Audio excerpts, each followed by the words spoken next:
अस्सलाम वालेकुम दोस्तों। आज की हमारी जो टिप है, जो मौजू है, वो ये है कि डीपीसी डालने के बावजूद हमारी दीवारें डीपीसी के ऊपर ख़राब हो जाती हैं, प्लस्तर कर जाता है, बाज़-औक़ात अंदर 3-3 फुट मुरम्मतें बन जाती है 2-4 साल के बाद। तो ये क्यों होता है? हालांकि ख़र्चा तो हमने मुकम्मल किया है, फिर भी ऐसा क्यों होता है? तो आज जो बातें मैं आपको बताने वाला हूँ, ये आप अपने दिल पे लिख लें। 4 चीज़ें मैं आपको बताऊँगा, चारों में से जो आप कर सकें वो कर लें। इंशाल्लाह आपका प्लस्तर कभी ज़िंदगी में ख़राब नहीं होगा। सबसे पहली बात, पूरी गौर से तवज्जो से मेरी बात सुननी है आपने और वीडियो एंड तक देखनी है। सबसे पहली बात, डीपीसी डालने के बाद जब दूसरे दिन हम उसके ऊपर चिनाई लगवाते हैं, तो सबसे पहली हमारी कोशिश ये होनी चाहिए कि चिप्स वाली दुकान से हमने पाउडर ख़रीदना है, और वो पाउडर मिसाल के तौर पे एक बोरी सीमेंट की है, उसके अंदर बराबर यानी कि 50 किलो अगर सीमेंट है तो 50 किलो वो पाउडर उसके अंदर हम डाल देंगे।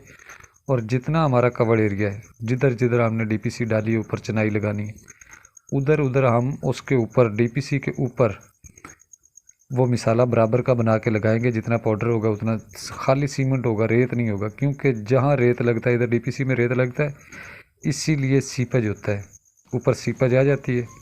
जब रेत के मिसाम होते हैं, हम जितना चाहे गरमाला मार लें, अगर इसके ऊपर हम नीरू भी फेंकते हैं वक्ती, तो जब गरमाला चलता है तो वो सीमेंट और रेत एक जान हो जाता है। समझ आ गई बात?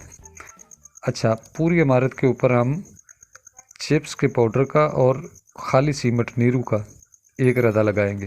पहली बात, अगर हम ये नहीं कर सकते, नंबर 2, हम क्या करेंगे, एक दिन डीपीसी डाली, दूसरे दिन जब हम चिनाई लगाएंगे, तकरीबन 2 सूतर, कम से कम 2 सूतर या 3 सूतर खाली सीमेंट।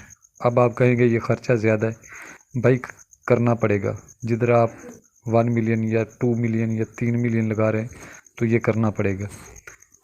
3 सूतर, कम से कम 2 सूतर या 3 सूतर नीरू लगाएंगे उसके ऊपर ईंट जमाते जाएंगे। 2 बातें हो।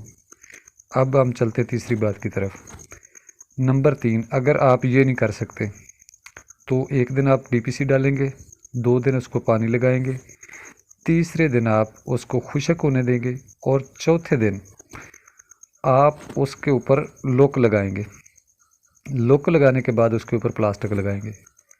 ये मैं इसलिए बता रहा हूँ कि जब आप लोक के ऊपर प्लास्टिक लगाएंगे, उसके ऊपर ईंटें लगाएंगे ना, तो जहाँ पे ईंट दब आएगी वहाँ से प्लास्टिक फट जाता है, और लोक आहिस्ता आहिस्ता आहिस्ता आहिस्ता पिघलती रहती है, मिसाम बंद रहते हैं, प्लास्टिक फट जाता है। नुकसान होता है मगर कम होता है, कम से कम 10 साल 8 साल गुजर जाते हैं। उसके बाद जो आखिरी हल है, आखिरी हल तो फिर वही है, डीपीसी डालो, ऊपर प्लास्टिक लगाओ, ऊपर चिनाई लगा दो। जैसे जैसे ईंटों की रगड़ आएगी, प्लास्टिक ख़त्म होता जाएगा। 95% तो लगाते हुए जब मिस्त्री लगाता है ईंट, तभी कहीं कहीं से प्लास्टिक फट जाता है। अगर एक जगह पे नमी निकलना शुरू होगी, तो वहीं से उसका रास्ता बन गया, एक जगह से दूसरी जगह, तीसरी जगह, चौथी जगह, तो हमारी पूरी दीवार का सत्यानाश कर देगा। और ये जो आजकल हमारे घरों के साथ हो रहा है। तो मेरे दोस्तों, मेरी आपसे ये गुजारिश है कि इन छोटी छोटी चीज़ों का ख्याल रखा करें। अगर इन चीज़ों का आप ख्याल रखेंगे तो इंशाल्लाह आपका नुकसान नहीं होगा। मिसाल के तौर पे आज अगर हम 5 लाख या 10 लाख 50 लाख जितना लगा रहे हैं, वहाँ पे ज़्यादा से ज़्यादा ये छोटे छोटे 2-3 काम हैं, इनमें कितना ख़र्चा ज़्यादा आ जाएगा? ज़्यादा से ज़्यादा हुआ तो 30,000 का हो जाएगा, 20,000 का हो जाएगा, इससे ज़्यादा नहीं होगा। ज़्यादा से ज़्यादा पाउडर सीमेंट का दो चीज़ों का ख़र्चा है। पहली बात जो मैंने आपसे की थी, अगर आप चिप्स वाला पाउडर लगाएंगे, उसके मिसाम नहीं होते, उसमें रेत नहीं होता, वो पत्थर होता है खालस, और सीमेंट भी पत्थर होता है केमिकल के साथ। ये जब पत्थर से पत्थर जुड़ेगा तो इंशाल्लाह इसके अंदर मिसाम नहीं होगा। आप सीमेंट और पाउडर की एक आधा किलो की या 1 किलो की एक डला बना लें, उसे पानी में फेंक दें, 6 माह के बाद उसे तोड़ेंगे तो उसके अंदर पानी नहीं होगा। हालांकि उसके चारों तरफ पानी होगा, मगर उसके अंदर नहीं होगा। क्यों? क्योंकि इसके मसाम नहीं होते। और जिस चीज़ के अंदर रेत मिक्स हो जाती है, चाहे 3-2-1 का मिसाला हो, 2-1 का हो, बराबर का हो, जितना रेत मिक्स हो जाए, आखिरी बात यही है, अगर रेत आपने मिक्स कर लिया तो समझ लो कि इसके अंदर मिसाम है। अगर मिसाम है तो वो नमी पकड़ेगा, अगर मिसाम नहीं है तो नमी नहीं पकड़ेगा। अगर आप इस एक चीज़ का ख्याल कर रहे हैं तो इंशाल्लाह आपके मकान के अंदर कभी नमी नहीं आएगी। ये मैं दावे के साथ आपको कहता हूँ। एक बार एक मकान मेरे कहने पे बना के देख लो, सारी ज़िंदगी इंशाल्लाह आप मुझे दुआएं देंगे। तो बहुत शुक्रिया दोस्तों का, आपने वक्त निकाला, मेरी वीडियो देखी।